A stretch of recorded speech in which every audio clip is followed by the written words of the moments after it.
Hey there, car enthusiasts. Welcome back to our channel. Today, we're tackling a common issue that can leave you stranded. How to check if your alternator is bad.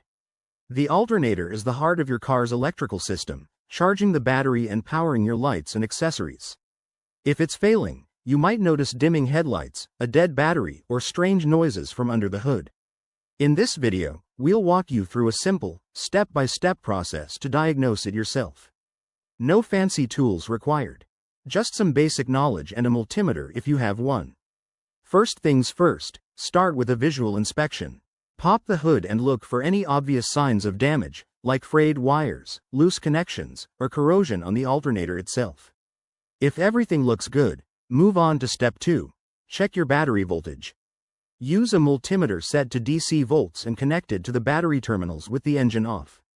A healthy battery should read around 12.6 volts. Now, start the engine and rev it to about 2000 RPM. The voltage should jump to between 13.8 and 14.7 volts. If it doesn't, that could indicate a problem with the alternator.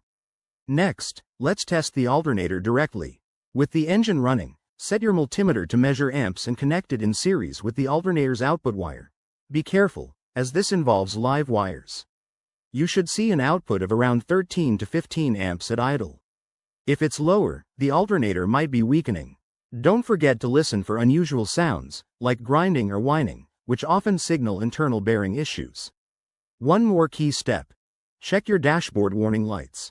If the battery light stays on after starting the engine, that's a red flag. Finally, take your car for a short drive and monitor the electrical systems. If accessories like the radio or AC start acting up, it could be the alternator. There you have it. A straightforward way to check if your alternator is bad. Remember, this is for 2025 models, but the basics apply to most vehicles. If you're not comfortable with any of these steps, always consult a professional mechanic to avoid further damage. Thanks for watching. If you found this helpful, give it a thumbs up and subscribe for more car tips. Drive safe, and we'll see you in the next video.